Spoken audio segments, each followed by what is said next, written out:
Hello friends, നമ്മൾ ഇന്നിവിടെ തയ്യാറാക്കാൻ പോകുന്നത് കുട്ടികൾക്ക് വളരെയേറെ ഇഷ്ടപ്പെടുന്ന ഒരു ബ്രെഡ് ചോക്ലേറ്റ് ബോളാണ്. My name is Jo. Welcome to my channel. Choco ball തയ്യാറാക്കുവാനായി നമുക്ക് ബ്രെഡിൻ്റെ ബ്രൗൺ നിറമുള്ള ഭാഗങ്ങളെല്ലാം കട്ട് ചെയ്ത് മാറ്റാം. ഇങ്ങനെ കട്ട് ചെയ്ത് മാറ്റിയ 8 പീസുകളാണ് നമ്മളിവിടെ ചോക്കോ ബോൾ തയ്യാറാക്കുവാനായി എടുത്തിരിക്കുന്നത്. ഇനി നമുക്ക് കട്ട് ചെയ്ത് വെച്ചിരിക്കുന്ന പീസുകൾ ഒരു മിക്സിയുടെ ജാറിലേക്ക് ഇട്ട് കൊടുക്കാം. അതിനുശേഷം നന്നായി പൊടിച്ചെടുക്കാം. ഇനി നമുക്ക് ഇതിലേക്ക് ആവശ്യമായ പാൽ തയ്യാറാക്കാം. അതിനായി ഒരു ബൗളിലേക്ക് 1/2 കപ്പ് പാൽ ഒഴിച്ചു കൊടുക്കുക. ഇനി നമുക്കിതിലേക്ക് 3 ടേബിൾ സ്പൂൺ പഞ്ചസാര ചേർത്ത് കൊടുക്കാം. ഇനി നമുക്കിത് നന്നായി അലിയിച്ചെടുക്കാം.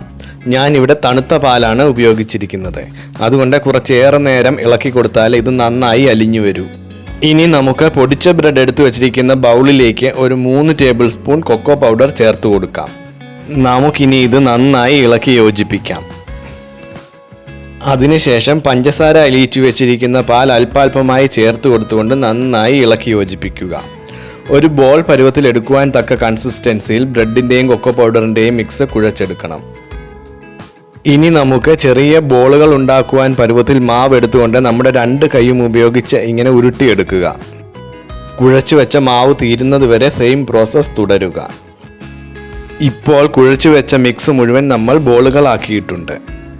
ഇനി നമുക്ക് കാഷ്യൂ നട്ട്സ് ചെറിയ പീസുകളാക്കി ഇതിൻ്റെ മുകളിൽ വെച്ചുകൊണ്ട് ഡെക്കറേറ്റ് ചെയ്യാവുന്നതാണ്. ഇപ്പോൾ നമ്മുടെ ബ്രെഡ് ചോക്ലേറ്റ് ബോൾസ് തയ്യാറായിട്ടുണ്ട്. നമുക്കിനി ഇത് കുറച്ചു നേരം ഫ്രിഡ്ജിൽ വെച്ചതിന് ശേഷം സെർവ് ചെയ്യാവുന്നതാണ്. വളരെ എളുപ്പത്തിൽ തയ്യാറാക്കാവുന്ന ഇത് കുട്ടികൾക്ക് വളരെയേറെ ഇഷ്ടപ്പെടുന്ന ഒരു സ്വീറ്റാണ്. നിങ്ങളെല്ലാവരും ഇതൊന്ന് ട്രൈ ചെയ്ത് നോക്കിയതിന് ശേഷം അഭിപ്രായം പറയുമെന്ന് വിശ്വസിക്കുന്നു. വീഡിയോ ഇഷ്ടപ്പെട്ടാൽ ലൈക്ക് ചെയ്യുക, ഷെയർ ചെയ്യുക. നിങ്ങളുടെ അഭിപ്രായങ്ങൾ കമൻറ്റുകളായി താഴെ രേഖപ്പെടുത്തുക. ഹൈപ്പ് ചെയ്യാനും സബ്സ്ക്രൈബ് ചെയ്യാനും മറക്കരുത്. Thank you for watching.